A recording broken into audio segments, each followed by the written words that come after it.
মোহাম্মদ ইব্রাহিম ফরাজীর নেতৃত্বে বিএনপি শ্রমিক দলের গৌরবোজ্জ্বল উপস্থিতি।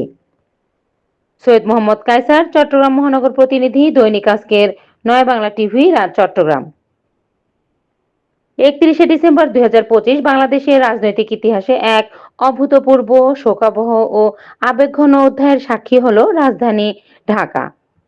আজ 31শে ডিসেম্বর 2025 বাংলাদেশের জাতীয় সংসদ ভবনের দক্ষিণ পাশ সহ আশেপাশের বিস্তীর্ণ এলাকায় রূপ নেয় মানুষের ঢলে ভরা এক বিশাল শোকসভায়, যেখানে লক্ষ লক্ষ মানুষ একত্রিত হন ঐতিহাসিক জানাজায় অংশ নিতে। শোক, শ্রদ্ধা আর ভালোবাসার এই মিলন মেলায় অংশ নিয়ে নিজেদের গৌরবান্বিত মনে করছেন চট্টগ্রাম থেকে আগত নেতৃবৃন্দ ও কর্মীরা। বাংলাদেশ জাতীয়তাবাদী শ্রমিক দল চট্টগ্রাম বিভাগীয় কমিটির সহ সাধারণ সম্পাদক মোহাম্মদ ইব্রাহিম ফরাজীর নেতৃত্বে শ্রমিক দলের নেতাকর্মীরা চট্টগ্রাম থেকে ঢাকায় এসে এই ঐতিহাসিক জানাজায় শরিক হন। তাদের উপস্থিতি জানাজার আবহকে আরো তাৎপর্যপূর্ণ করে তোলে। এ সময় তার সঙ্গে ছিলেন চট্টগ্রাম মডেল স্কুলের ম্যানেজিং কমিটির সম্মানিত সদস্য সচিব ও প্রধান শিক্ষক সহ শ্রমিক দলের এক ঝাঁক নেতৃবৃন্দ। সফরসঙ্গীদের মধ্যে উল্লেখযোগ্য ছিলেন মোহাম্মদ ইউসুফ, মোহাম্মদ সাদ্দাম, মোহাম্মদ জাকিরুল ইসলাম, মোহাম্মদ লিটন, মোহাম্মদ জাবেদ সহ অন্যান্য নেতৃবৃন্দ। নেতৃবৃন্দ জানান, এটি শুধু একটি জানাজা নয়, এটি বাংলাদেশের ইতিহাসে এক গভীর শোকাবহ অধ্যায়ের প্রতীক।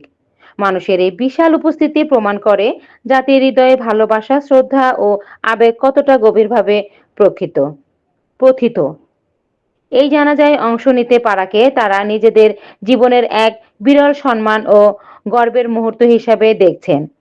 জানাজা শেষে অনুভূতি প্রকাশ করে মোহাম্মদ ইব্রাহিম ফরাজী বলেন, লক্ষ মানুষের এই ঐতিহাসিক জানাজায় শরিক হতে পারা আমাদের জীবনের এক স্মরণীয় মুহূর্ত। আমরা মহান আল্লাহর দরবারে ফরিয়াদ জানাই, তিনি যেন দেশনেত্রী বেগম খালেদা জিয়াকে জান্নাতুল ফেরদৌস নসিব করেন। এই শোকযাত্রা ও জানাজার মধ্য দিয়ে সারা দেশের মানুষ হৃদয়ে এক গভীর ও অম্লান স্মৃতি রচিত হয়েছে। সংশ্লিষ্টদের মতে এই ঐতিহাসিক মুহূর্ত ভবিষ্যতেও বাংলাদেশের রাজনৈতিক ও সামাজিক ইতিহাসে এক উজ্জ্বল দৃষ্টান্ত হয়ে থাকবে, যেখানে জাতির আবেগ, ঐক্য ও শ্রদ্ধা এক সূত্রে মিলিত হয়েছে।